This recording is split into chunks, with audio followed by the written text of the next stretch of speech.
জি sir, শুরু করি please. আহ, আসসালামু আলাইকুম। আমি ডাক্তার আব্দুল্লাহ আল হাসান।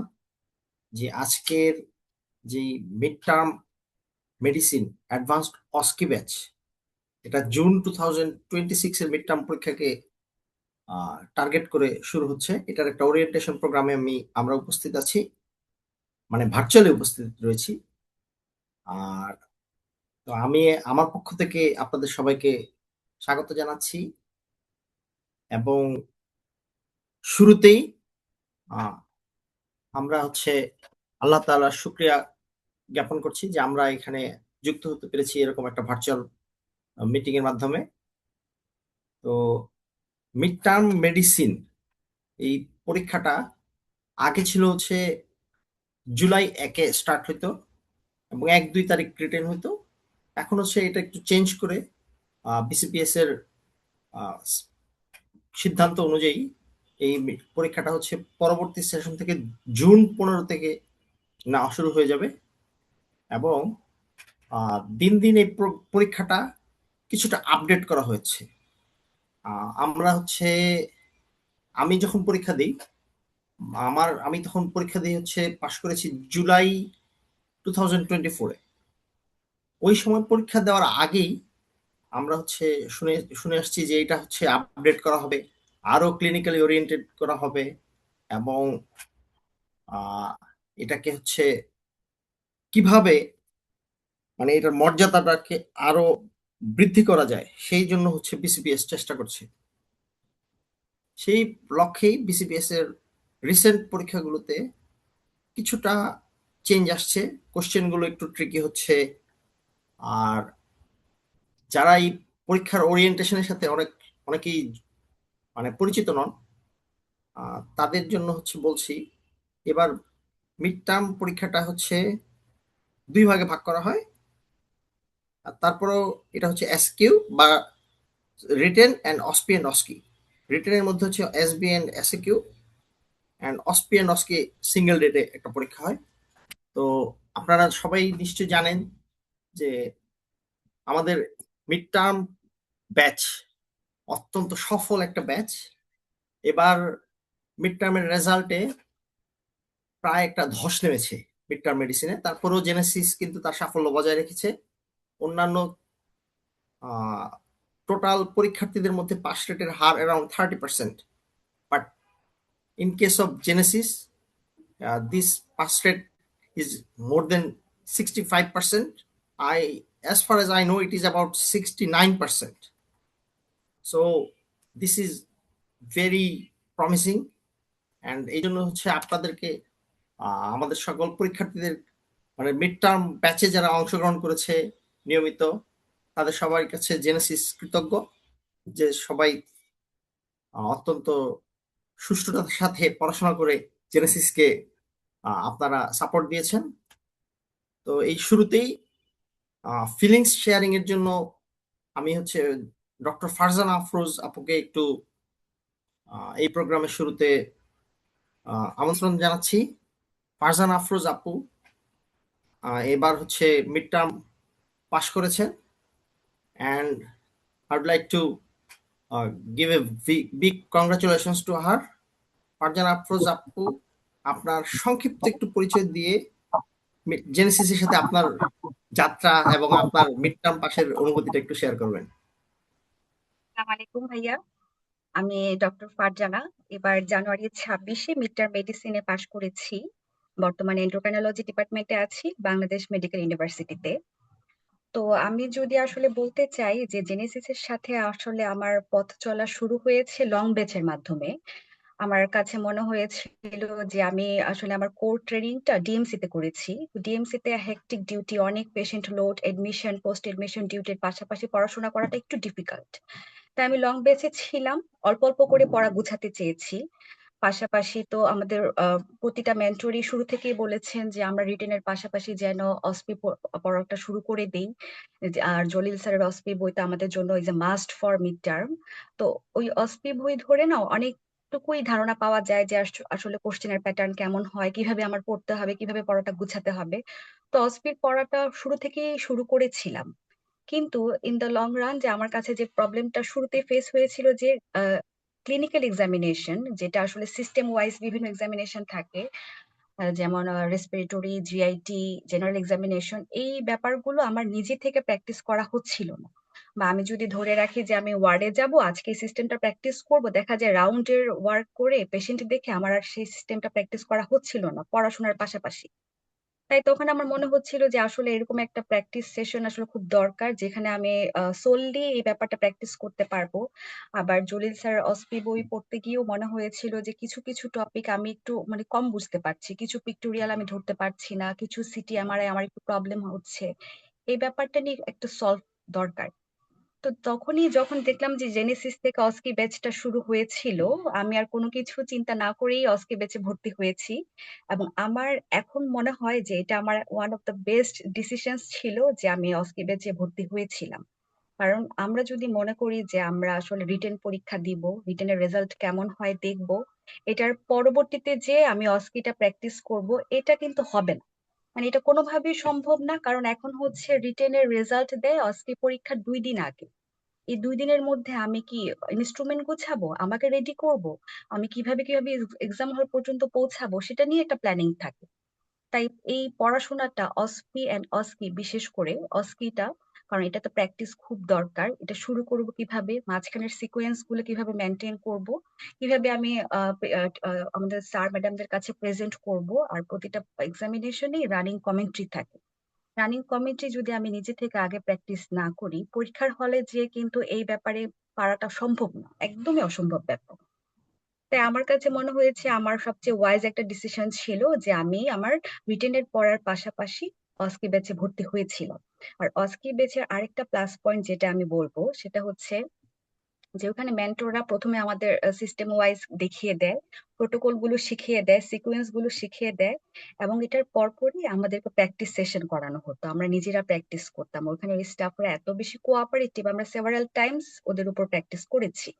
তো এই প্র্যাকটিসের সময় একজন মেন্টর থাকতেন, উনি কিন্তু ক্রিটিসাইজ করতেন, উনি বলতেন যে এটা ভুল হচ্ছে, এটা হচ্ছে না, রানিং কমেন্ট্রি করতে বলতেন। তারপর হচ্ছে এক্সামিনেশন শেষে আবার পুরোটা এজ এ হোল ফাইন্ডিংস সহ বলতে বলতেন, যেটা মানে খুবই ইফেক্টিভ।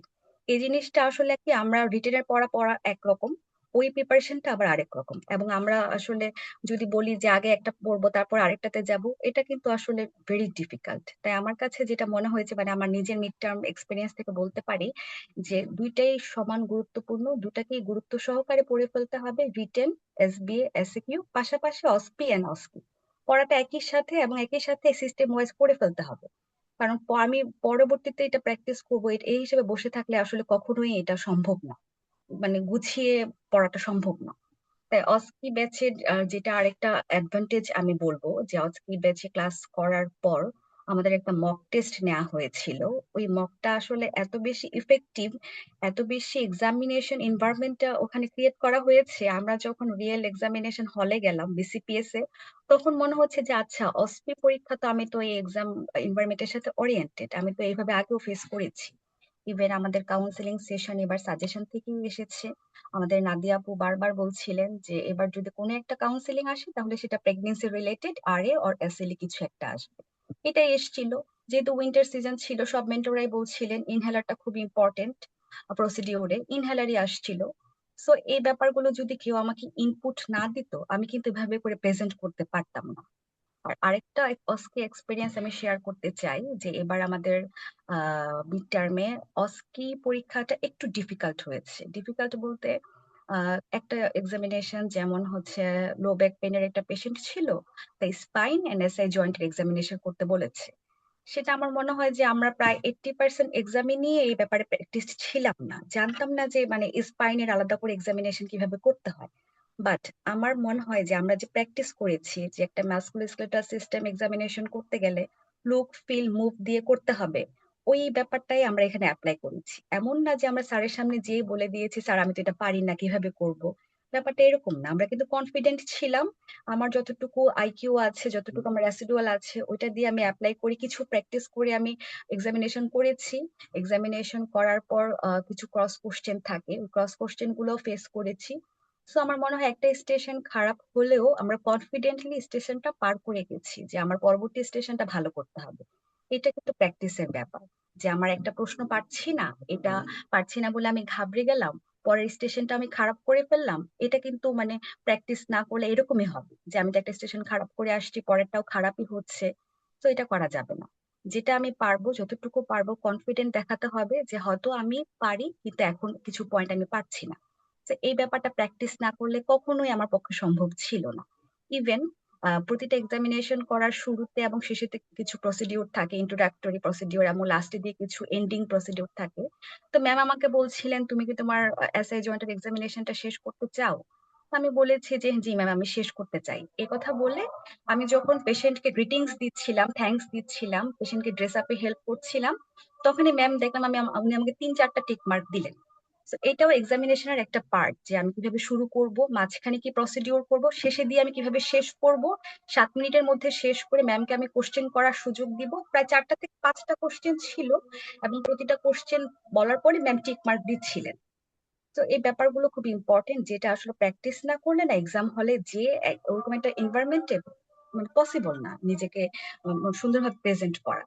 তো অস্কি বেচের গুরুত্ব আসলে খুবই অপরিসীম। আর আরেকটা যেটা এবার পরীক্ষা দিয়ে মনে হয়েছে যে বিসিপিএস আসলে মিড টার্ম পরীক্ষাটাকে খুব ইজি ভাবে নিচ্ছে না। বিসিবিএস মনে করছে যে প্রতি সেশনেই আমরা মিড টার্ম নিয়ে নতুন কিছু এক্সপেরিমেন্ট করব। তা আগে আমরা শুনেছি যে অনেকে আমাদের বলতো যে মিড টার্মের জন্য বেশি দিন পড়া লাগে না, 3 মাস পড়লেই হয়, 4 মাস পড়লেই হয়। এই জিনিসটা এখন হবে না। মানে আমি এখন অনলাইনে জেনেসিস এর হয়ে বলছি দেখে যে তা না, অফলাইনে আমাকে অনেকেই নক করছে, আমি আমার এক্সপিরিয়েন্স জানতে চাচ্ছে, কিভাবে পড়বো সেটা জানতে চাচ্ছে। প্রত্যেককে আমি বলছি যে সময় নিয়ে গুছিয়ে পড়তে হবে। এবং আরেকটা মোস্ট ইম্পর্টেন্ট ব্যাপার হচ্ছে অস্কি ব্যাচে ভর্তি হতে হবে। অস্কি প্র্যাকটিসটা এখন থেকে শুরু না করলে এটা কখনোই আয়ত্তে আসবে না। ওইখানকার এনভায়রনমেন্টটা অন্যরকম, এবং স্যাররা এত স্ট্রাকচার সুন্দর করে গুছিয়ে পরীক্ষাগুলো নেয়। তো মনে হবে যে আমি যদি প্র্যাকটিস করে যাই, স্যাররা কিন্তু মার্কস দিবে। সব ওখানে হচ্ছে পয়েন্ট করা থাকে, আমি যেটা করবো সেটাতে আমি মার্কস পাবো। তো এই জিনিসটা কোনো পয়েন্ট মিস করা যাবে না, বারবার প্র্যাকটিস করা, মেন্টররা কি বলছে এটা শোনা, মক টেস্ট অ্যাটেন্ড করা, এগুলোর গুরুত্ব আসলে অপরিসীম। আমার মনে হয় যে মানে জেনেসিস আমার সাথে না থাকলে হয়তো আমার জন্য আসলে মিড টার্মের জার্নিটা একটু কঠিনই হয়ে যেত। আর ওদের আসলে প্রত্যেকটা তো মানে আপনাদের এবার আইইউই কি আসছে? আইওই আসছিল যে একটা মেল পেশেন্ট বলছে, কথা বলছে যে সে তার ওয়েট গেইন হয়েছে, তার হচ্ছে যে চেস্ট পেইন হচ্ছে, অ্যাবডোমিনাল পেইন হচ্ছে, অনেক কিছু ভেগ ভেগ কমপ্লেন বলছে। কিন্তু আমাদেরকে স্যার বলেছিল যে জাস্ট অবজার্ভ, পেশেন্ট কি বলে অবজার্ভ কর। এখন ওই অবজার্ভ দেখে না, মানে ওরা যে ওখানে হাস্কি ভয়েসটাকে পয়েন্ট করছে ওটা কিন্তু বোঝার উপায় নেই। অবজার্ভ করতে বলে আমরা সবাই ম্যাক্সিমাম শুনছিলাম যে সে কি কমপ্লেন দিচ্ছে, সে বলছে চেস্ট পেন আছে, অ্যাবডোমিনাল পেন আছে, ওয়েট গেইন হচ্ছে, হাঁটতে সমস্যা হয়, শুতে বসতে সমস্যা হয়, আবার বলছে একটা মানে জার্ডের একটা প্রবলেম হয়, শুয়ে থাকলে গ্যাসের সমস্যা হয়, এরকম কিছু সে বলছিল। তারপর স্যার আমাকে বারবার কোশ্চেন করছিল যে তুমি কি বুঝতে পেরেছো। তো আমি এগুলাই ডিসক্রাইব করছিলাম যে তার ওয়েট গেইন হয়েছে, এটা সেটা। বলে, আর কি মনে হয় তোমার, তার কথা বলার স্টাইলটা কেমন? এইটুকু বলার পর আমি বুঝতে পারছি যে আচ্ছা, তার হাস্কি ভয়েসটা শুনতে চাচ্ছে, যেটা আসলে ল্যাপটপে প্লে করলে না অত বোঝা যাচ্ছে না, কারণ আশেপাশে সবার পরীক্ষা দিচ্ছে, সবার একটা সাউন্ড কানে আসছে। তাই হাস্কি ভয়েস ওভাবে বোঝা যায় না, বাট তবুও মনে হয় যে ওয়েট গেইন এন্ড ভয়েস এটা দিয়ে বুঝতে পারছি যে husky voice and weight gain এটাকে হাইলাইট করছে। তারপর যখন বললাম যে হাইপোথাইরয়েডিজম, পরবর্তী কোশ্চেন গুলো এগুলো রিলেটেড ছিল, তখন বুঝলাম যে আচ্ছা ঠিক আছে, আমি হয়তো ঠিক লাইনেই আছি। এবং আমি দেখেছি যে আমার স্যার বলছেন যে তুমি যা উত্তর দিবা এখনই দিবা, এখনই আনসার করে যাও, তুমি যদি পরবর্তী কোশ্চেনে চলে যাও তোমাকে কিন্তু আমি ব্যাকওয়ার্ড আর টাইম দিব না। আবার কোনো কোনো এক্সামিনেশনে দেখলাম কোনো কোনো স্যার নাকি আবার সুযোগও দিয়েছে যে প্রশ্ন শেষ করে আবার প্রথম প্রশ্নে গিয়েছে। কিন্তু আমার স্যার এটা বলেনি, আমার স্যার বলেছে তুমি প্রথমবারই যা পারো বলে যাও, তোমাকে আমি কিন্তু পিছনের প্রশ্নে আর আসবো না। তাই আমি প্রথমে যা যা বলছিলাম বলছি, স্যার বলে ঠিক আছে আমি সামনের প্রশ্নে আগাই, এমন করে করে লাস্ট প্রশ্ন পর্যন্ত গেল আর কি। তো যাই হোক, তবুও যতটুকু পেরেছি আনসার দিয়েছি। আর আরেকটা যেটা ছিল আমাদের মানে ফান্ডোস্কোপি ছিল, আর সাথে ফান্ডোস্কোপি এক্সামিনেশন করতে বলেছে, প্রসিডিওর উইথ রানিং কমেন্ট্রি, সাথে এক্সামিনেশন শেষ করার পর 3টা ফান্ডাল ফটোগ্রাফ দিয়েছে, ওগুলো ডায়াগনোসিস বলতে বলেছে। তো ওইটা আমাদের না মানে জেনেসিস আমাদের অনেকবারই প্র্যাকটিস করিয়েছে, মানে ফান্ডোস্কোপি, এবং ভাইয়ারা বারবার বলতো যে যেভাবেই হোক একটা অপথ্যালমোস্কোপ আপনারা জোগাড় করে নিয়ে যাবেন, ধার করে হলেও নিয়ে যাবেন, মাস্ট, এটার জন্য যেন এক্সামিনেশন খারাপ না হয় এরকম। তো ওই ব্যাপারে আমার মনে হচ্ছে ওই স্টেশনটা আমাদের জন্য ইজি ছিল, ওইটা আমরা ভালো মতোই পার করতে পেরেছি। আর হিস্ট্রি টেকিং যেটা ছিল, যেটা আমরা মিউজিক্যাল সেশন করেছি, অসাধারণ একটা সেশন। ওই সেশনটা না করলে, মানে ওই সেশন করার পর মনে হয় বাসায় এসে আমি আলাদা করে পড়িনি, আমি বুঝে গেছি যে প্রোফর্মাটা এরকম, একটা হিস্ট্রি টেকিং এভাবে নিতে হয়, এভাবেই হবে। তো ওই টেকনিক অ্যাপ্লাই করেই আমি আসলে হিস্ট্রি টেকিং এর পার্টটা শেষ করেছি। লাস্টের দিকে কিছু ডিফারেন্সিয়ালও জানতে চেয়েছিল স্যাররা। একটা পেশেন্ট ছিল যেটা বলেছিল যে ওয়েট লস আছে, ফিভার আছে অনেক দিন, একটা ট্রাভেলিং এর হিস্ট্রি ছিল, তারপর লিফ নোড আছে, তারপর নেক সোয়েলিং। তো ওগুলো মানে অনেকগুলো হিস্ট্রি নেওয়ার পর লাস্টের দিয়ে 4টা ডিফারেন্সিয়াল জানতে চায়, কি কি ইনভেস্টিগেশন করবো জানতে চায়, এরকম একটা ছিল। আর আরেকটা হিস্ট্রি টেকিং ছিল, সেটা হচ্ছে যে diabetic, hypertensive, bilateral leg swelling, এটার হিস্ট্রি টেকিং, তারপর আবার কি কি ইনভেস্টিগেশন করব। লাস্টের দিকে কিছু কোশ্চেন এবার ফিক্সড ছিল, প্রতিটা স্টেশনে আমি দেখেছি 3-4টা কোশ্চেন একদম ফিক্সড। সো আমাকে হিস্ট্রি টেকিংটা টাইম মতো শেষ করে স্যারদেরকে কিন্তু সময় দিতে হবে কোশ্চেন করার, আর ওগুলাতেও অনেক বড় একটা অ্যামাউন্টের মানে নাম্বার ছিল। এই নিজের নার্ভ ধরে রেখে এনভায়রনমেন্টের সাথে অ্যাডজাস্ট করে স্যারদের সাথে ফেস টু ফেস কথা বলে আনসার গুলো দিয়ে আসা এবং 10 মিনিটের ভিতর সব শেষ করা, এই জিনিসটা আসলে প্র্যাকটিস না করলে না ওইখানে যে আসলে পসিবল না নিজেকে ঠিক মতো করে প্রেজেন্ট করা। তাই সেক্ষেত্রে আমি সবাইকেই এটা বলছি যে রিটেনের পড়া অবশ্যই পড়তে হবে, রিটেনের পড়াও অনেক বেশি, ডেভিডসন ফুল পড়তে হয়, এসবিএ এসএকিউ আলাদা করে প্রিপারেশন নিতে হয়। এবার আমাদের এসএকিউ কোশ্চেনটাও একটু ডিফারেন্ট ছিল, কিন্তু পাশাপাশি অসপি অ্যান্ড অস্কি এখন থেকেই পড়তে হবে। এখন থেকে না পড়লে অসপির যে হিউজ একটা বই, জলিল স্যারের বই, এটা কিন্তু লাস্ট মোমেন্টে যে পড়ে শেষ করা পসিবল না। সিটি, এমআরআই, ইসিজি এগুলো আগে থেকে বেসিক ধরে রাখতে হবে। তাই অবশ্যই অস্কি ব্যাচের সাথে মানে লেগে থাকাটা হচ্ছে সবচেয়ে বেশি ইম্পর্টেন্ট। টায়ার্ড লাগে অনেক সময়, মনে হয় যে আর কত, আর পড়তে ইচ্ছা হয় না। বাট যাই হোক না কেন, জেনেসিস যেভাবে আমাদের গাইড করে, আমরা যদি ওটুকু নিতে পারি, ইনপুটটা আমরা নিতে পারি, এটা কিন্তু আমরাই লাভবান হব, বেনিফিটটা আমাদের। তো ভাইয়া, ধন্যবাদ আপু আপনাকে, আপনার ফিলিংস এন্ড পরীক্ষার হলের অনুভূতি অত্যন্ত সুন্দরভাবে গুছিয়ে বলার জন্য। তো আপনাকে আবার একটা বিগ কংগ্রেচুলেশনস। থ্যাংক ইউ তো ভাইয়া। আমি হচ্ছে পরবর্তীতে স্পিকারের কাছে চলে যেতে যাচ্ছি। ওয়াফা সাদিয়া করিম আপু, আহ, আপনি কি যুক্ত আছেন? আসসালামু আলাইকুম ভাইয়া। হ্যাঁ, আমি আমি আপনাকে শুনতে পাচ্ছি জি এবং আমি আপু, যুক্ত আছি। আপনি কি, আমাদের পার্টিসিপেন্টদের উদ্দেশ্যে কিছু দিক নির্দেশনামূলক কিছু বলেন, যে পরীক্ষার স্ট্রাকচারটা কেমন হয়, যে আসলে হচ্ছে আইওই জিনিসটা একটা নতুন একটা জিনিস, এটার সাথে এবং পুরো বলতে গেলে কি বা এই সেগমেন্টটার সাথেই আমরা মানে নতুন মিড টার্ম পরীক্ষার্থীরা এই প্রথমবারের মতো পরিচিত হচ্ছে। তো পরীক্ষার হলের পরীক্ষার স্ট্রাকচারটা সম্পর্কে এবং কিভাবে পড়াশোনা করতে হবে এই বিষয়ে কিছু দিক নির্দেশনা দিলে অনেক ধন্যবাদ, মানে আমরা উপকৃত হতাম।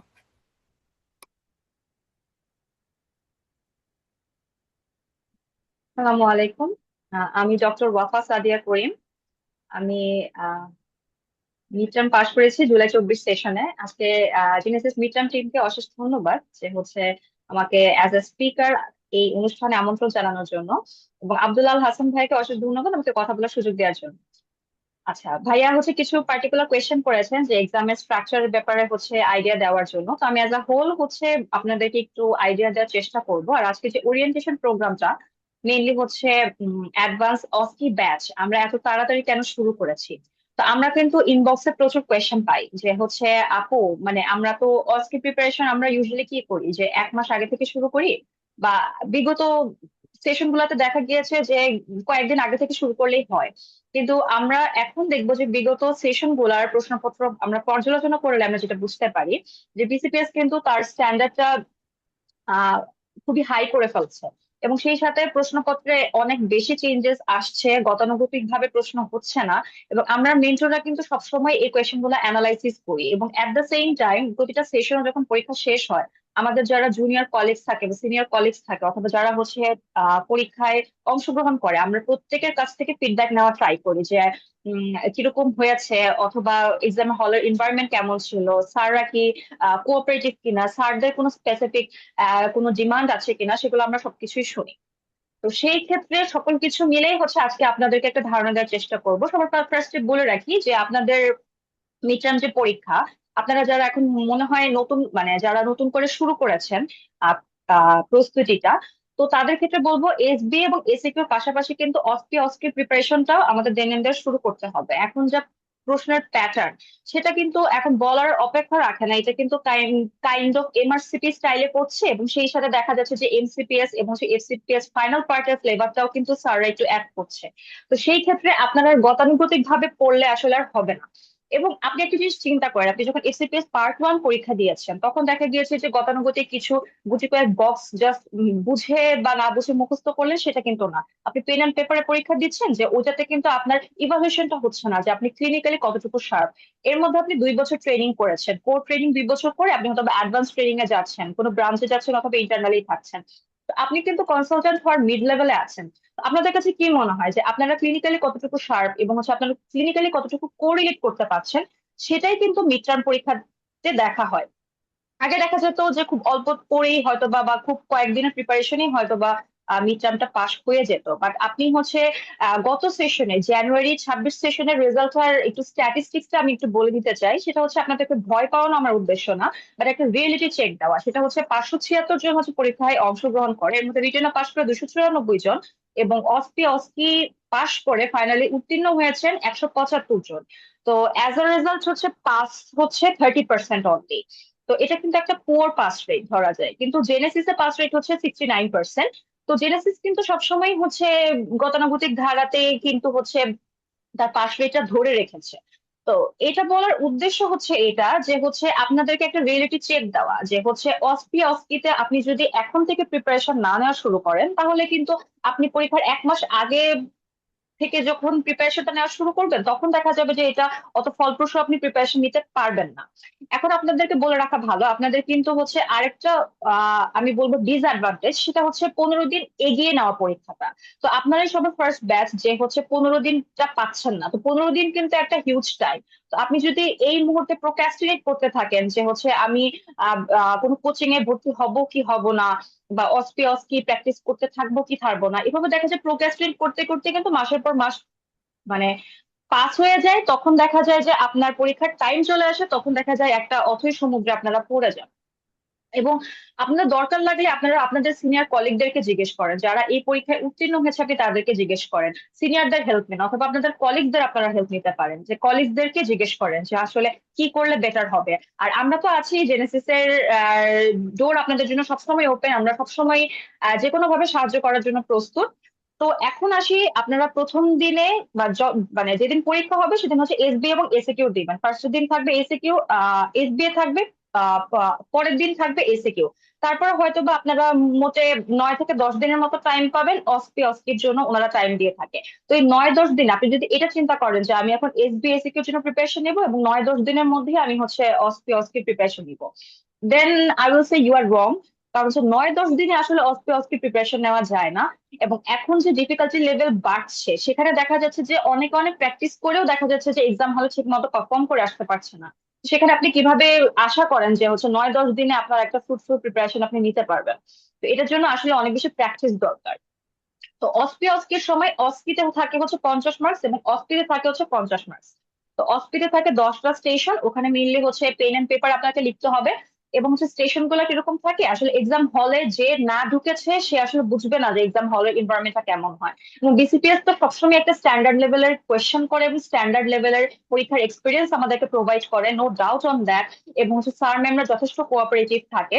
বিসিপিএস এর পরীক্ষা অন্য লেভেলের হয়। তো আমি একটু আপনাদেরকে আইডিয়া দিতে চাই, সেটা হচ্ছে প্রতিটা স্টেশন কিরকম থাকে, কিউবিকল করা থাকে, যে মেলার মধ্যে যে আপনারা স্টল দেখেন না সেরকম করা থাকে, একজন একজনের চেহারা দিতে পারবেন না সেরকম। তো অস্পিতে হচ্ছে প্রতি স্টেশনে 5 মার্কস করে থাকে, 5 মিনিট থাকে। তো 5 মিনিটে আপনাদের দেখা যায় কোয়েশ্চেন থাকে। কোয়েশ্চেন গুলো এরকম থাকে যে আপনার একটা পিকচার, মানে পিকচোরিয়াল দেওয়া থাকলো, অথবা একটা এক্সরে ইসিজি দেওয়া থাকলো, অথবা দেখা গেল ওখানে প্রসিডিউর কাউন্সেলিং স্টেশনও থাকে। তো সেগুলো আপনার 5 মিনিটে হচ্ছে পারফর্ম করে আসতে হবে, এবং ঘন্টা করার সাথে সাথে আপনার নেক্সট স্টেশনে হচ্ছে সুইচ করতে হবে সেরকম। তো আপনাদের যখন অস্পি 10টা স্টেশন শেষ হয়ে যাবে, তারপর শুরু হবে আপনার অস্কিটা কি, এটা হচ্ছে ইন্টারঅ্যাক্টিভ সেশন হবে, এটা হচ্ছে ক্লিনিক্যাল সেশন। তো এখানে হচ্ছে প্রতিটা স্টেশনে 5টা স্টেশন থাকে, এবং এখানে 10 মার্কস করে থাকে। তো এগুলোর কন্টেন্ট গুলা কি কি, সেখানে হচ্ছে 2টা ইউজুয়ালি এক্সামিনেশন স্টেশন থাকে, 2টা হিস্ট্রি টেকিং স্টেশন থাকে, আর একটা হচ্ছে আমাদের সময় যখন হচ্ছে 24শে জানুয়ারি জুলাইতে দেখা গিয়েছে যে ব্রড কোয়েশ্চেন দিত, বাট এখন হচ্ছে নতুন সংযোজন হয়েছে আইওই। তো তো এই ব্যাপারে আমি ধারণা দিব আপনাদেরকে, ভয় পাওয়ার কিছু নেই। তো আইওই একটা থাকে। তো এবারে 2026 সেশনে দেখা গিয়েছে যে এক্সামিনেশন স্টেশন বলতে দিয়েছে হচ্ছে স্পাইন এক্সামিনেশন, যেটা হচ্ছে ফারজানা আপু ডেসক্রাইব করছিলেন, এবং সেই সাথে ফান্ডোস্কোপি ছিল, এবং দুইটা হিস্ট্রি টেকিং এবং হচ্ছে একটা আইওই। এখন হচ্ছে ধারণা দেওয়ার ক্ষেত্রে যেটা এক্সামিনেশনের ক্ষেত্রে সবার ফার্স্টে আমার যেটা বলতে হয়, আমরা অ্যাবডোমেন এক্সামিনেশন সবাই পারি, আমরা এমবিবিএস লাইফ থেকে সেটা করছি। নিউরোলজিক্যাল এক্সামিনেশন বলেন, তারপর হচ্ছে আপনার সিভিএস এক্সামিনেশন বলেন, সবাই পারি।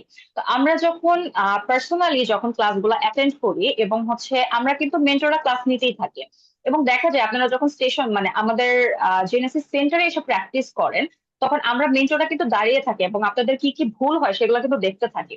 তো তখন দেখা যায় যে আপনারা কিছু গ্রস মিস্টেক আপনারা সবাই করেন। আমরা এই যে লিভার পালপেট করে, এটা আমরা সবাই জানি, কিন্তু একটু বসে পালপেট করতে হবে বা আপার বডির যে লিভার ডালনেস দেখতে হবে, সেটা কিন্তু আপনারা দেখা যায় অনেকেই করেন না।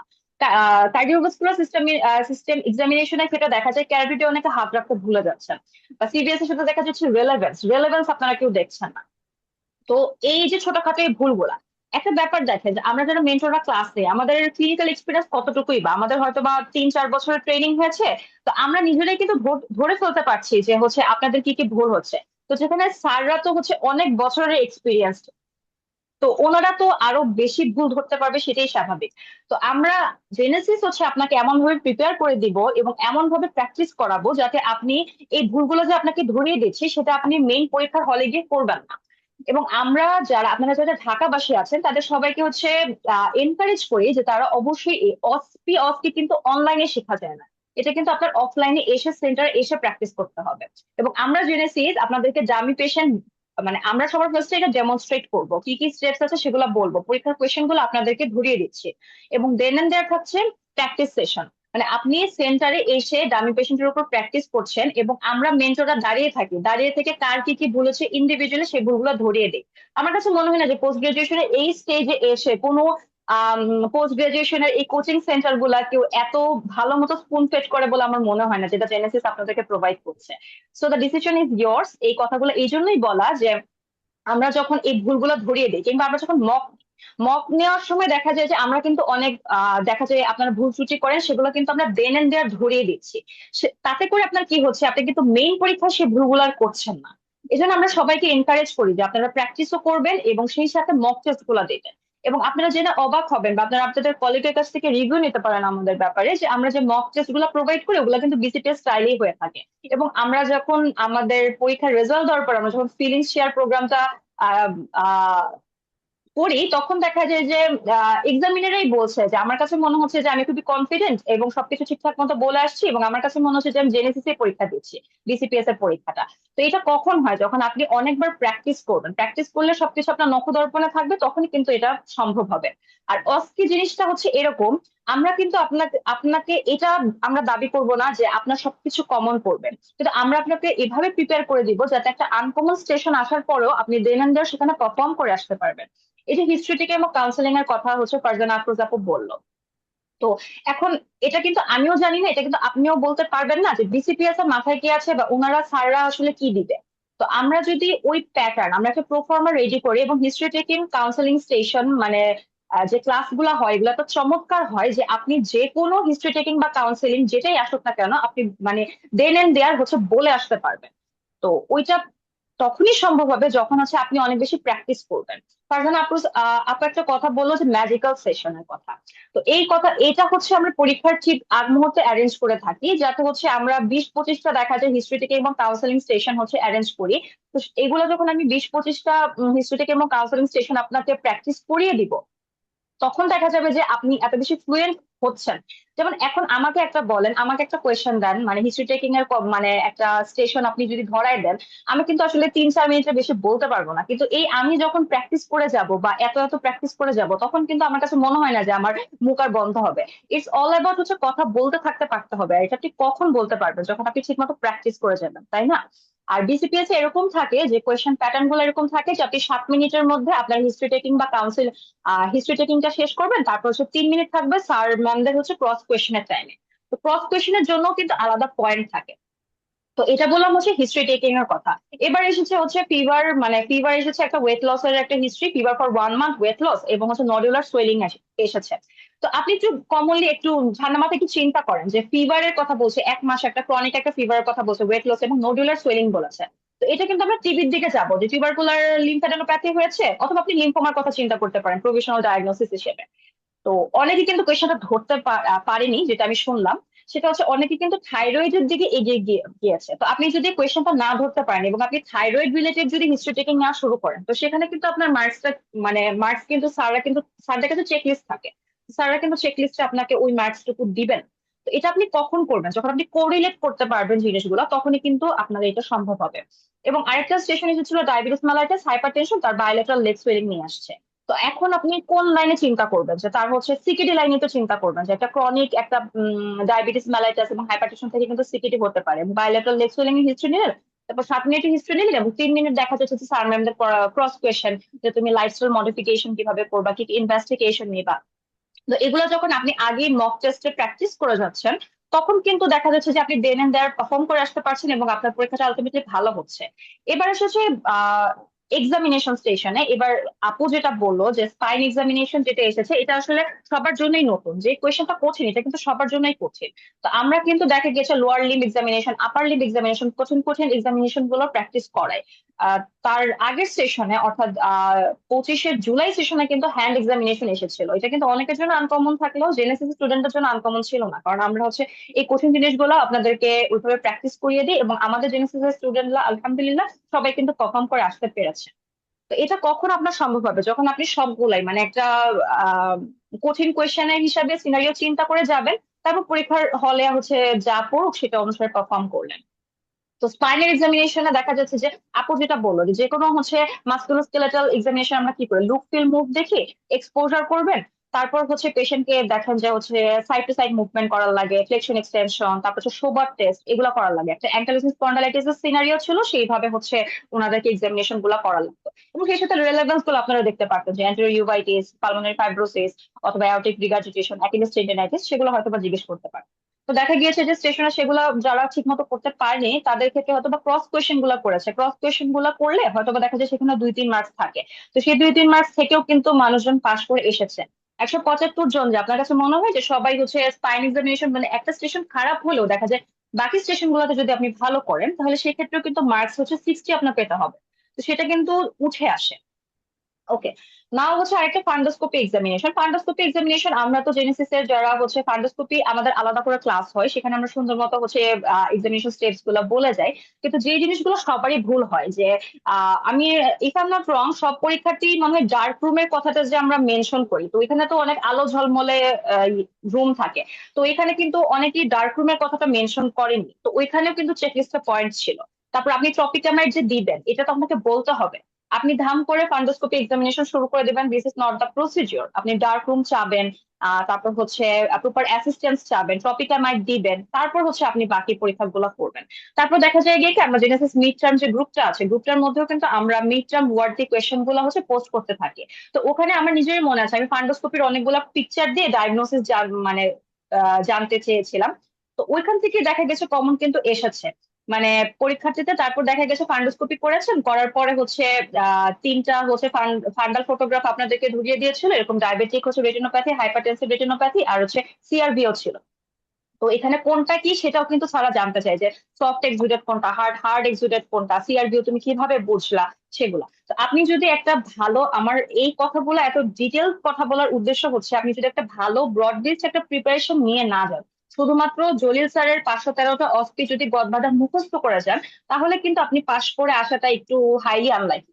আপনার হচ্ছে ভালো করে আপনার কনসেপ্ট ক্লিয়ার করে পড়তে হবে। এবং অসপি মাসাল্লাহ এবার হচ্ছে সব মোটামুটি ইজিয়ারই ছিল, এবং সবাই খুব ভালো মতো পারফর্ম করে আসতে পেরেছে।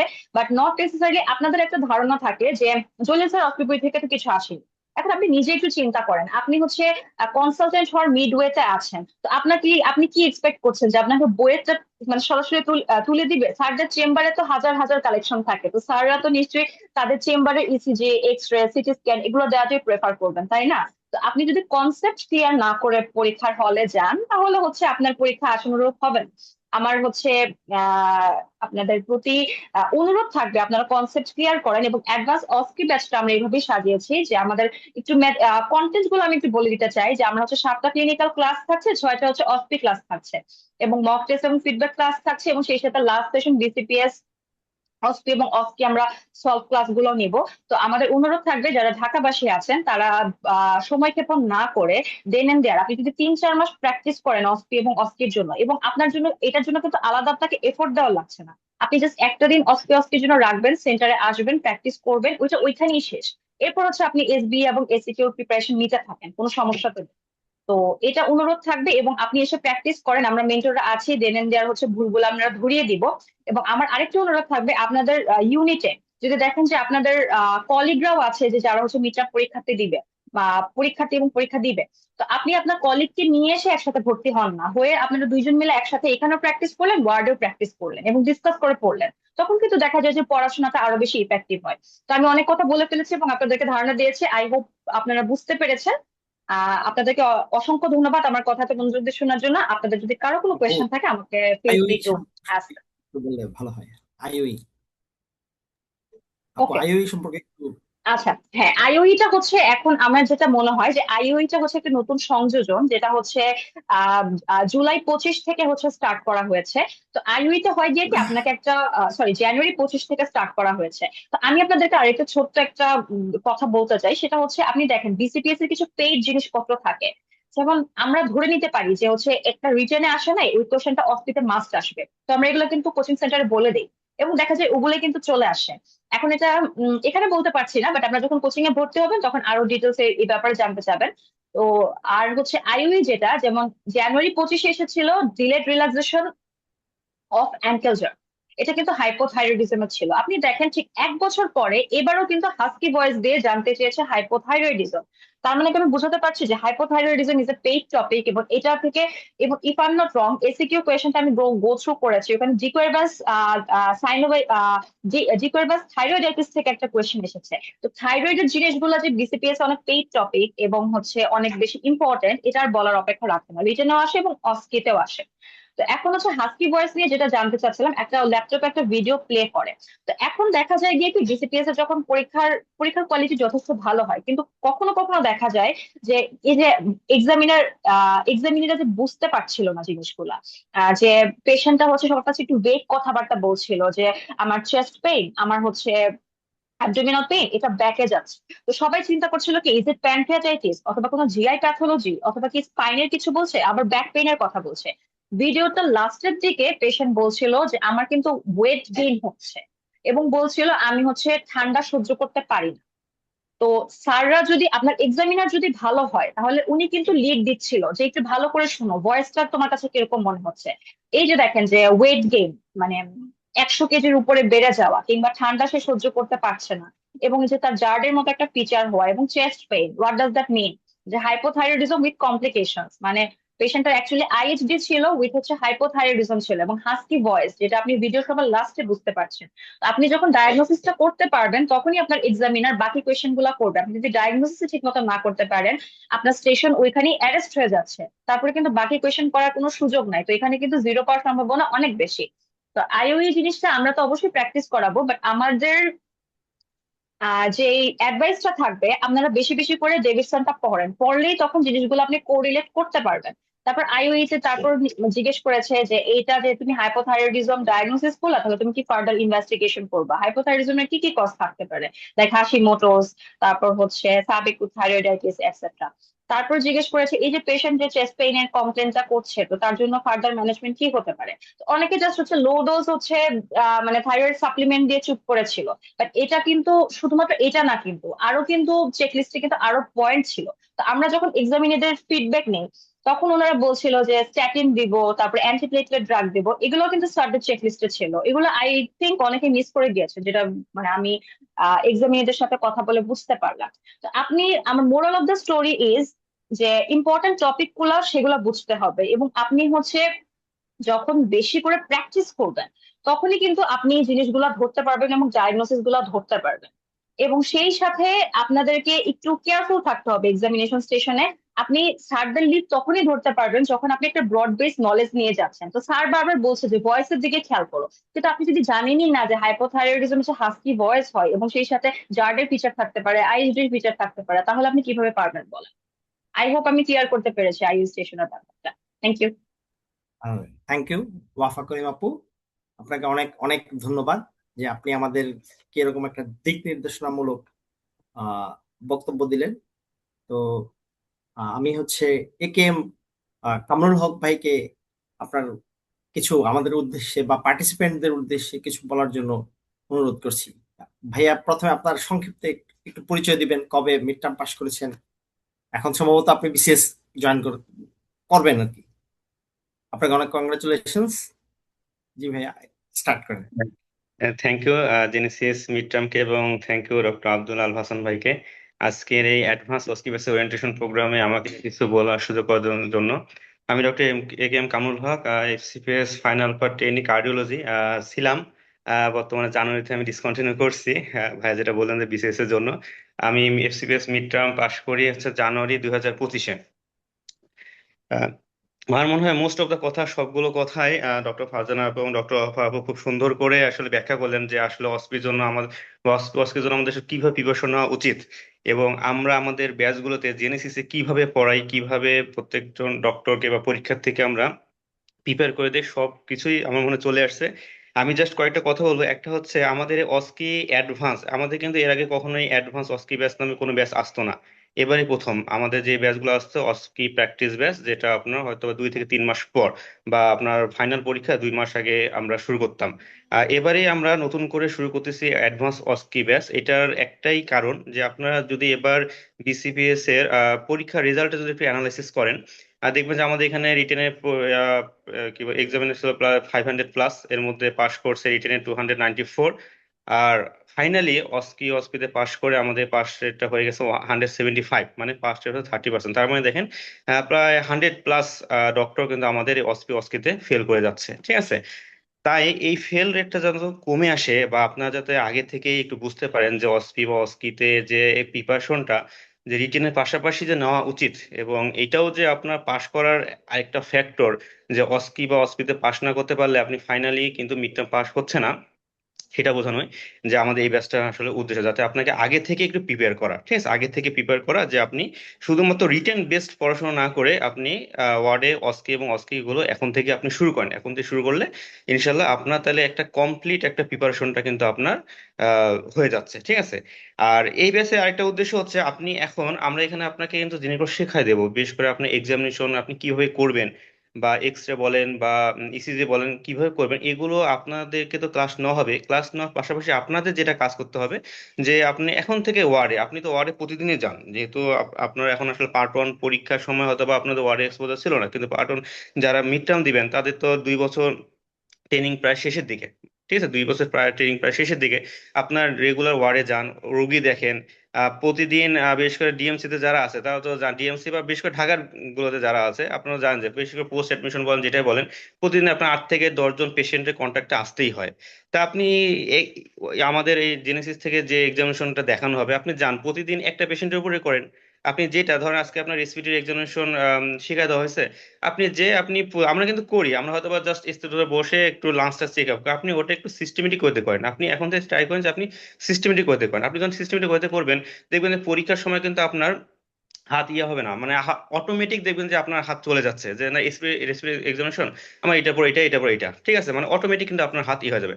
আমার একটা জাস্ট একটা ইয়া করি, একটা শেয়ার করবো একটা অভিজ্ঞতা, যে আমাদের সময় আমি যে বললাম জানুয়ারি 2025-এ মিড টার্ম যখন দেই, আমাদের সময় জেনারেল এক্সামিনেশন পরীক্ষা ইয়ে আসছিল, এক্সামিনেশনটা আসছিল।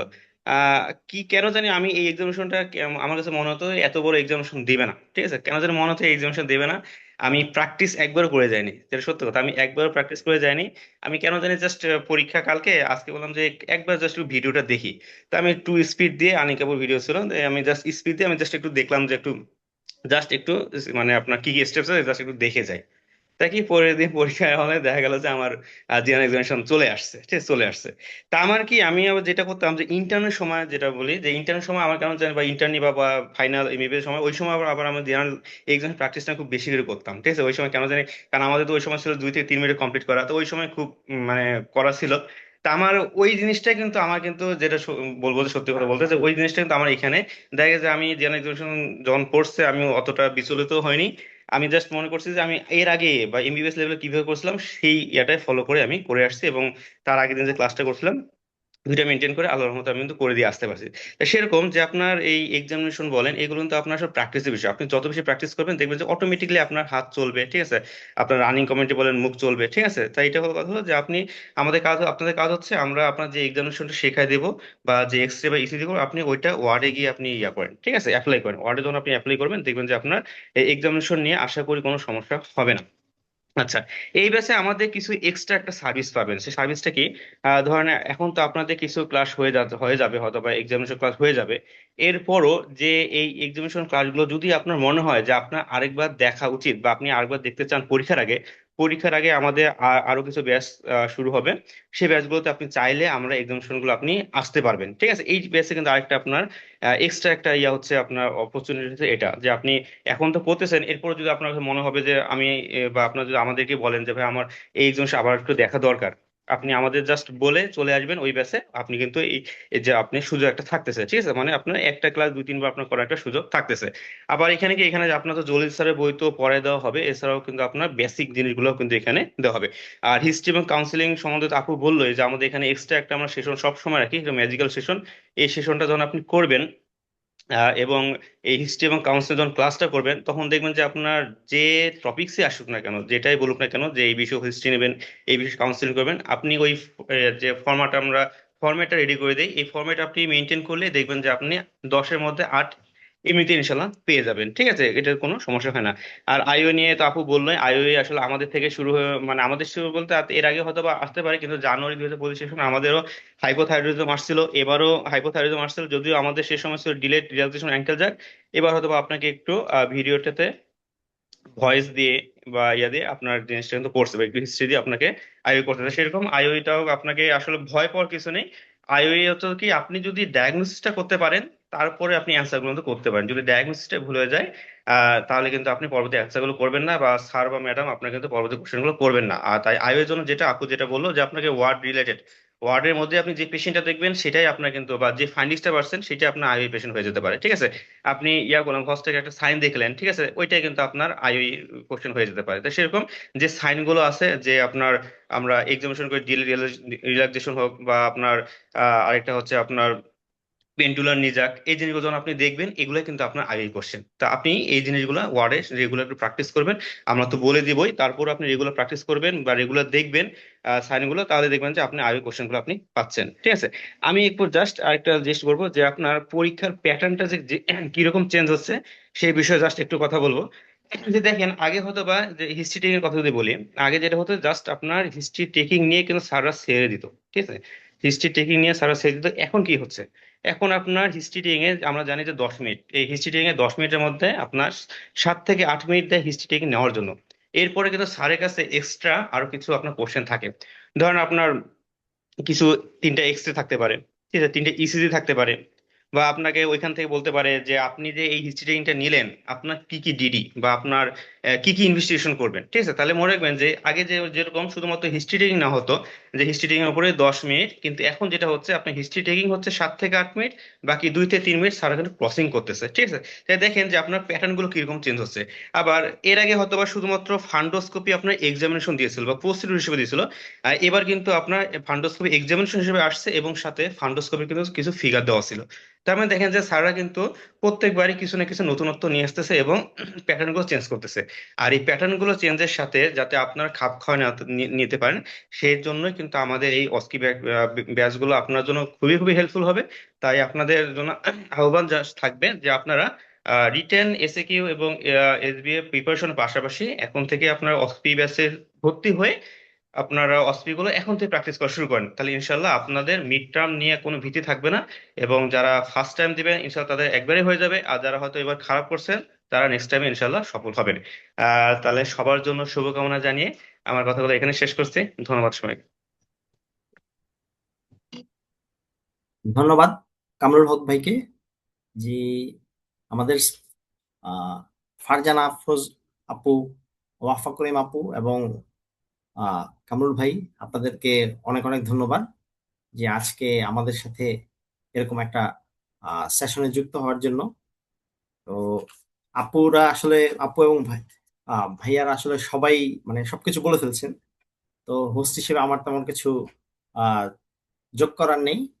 আপনাদের সবার জন্য শুভকামনা, এবং সবাই যাতে পরীক্ষায় পাশ করতে পারেন সেই আশাবাদ ব্যক্ত করে এবং দোয়া করে আমি আজকের সেশনটা কনক্লুড করতে চাচ্ছি। ধন্যবাদ।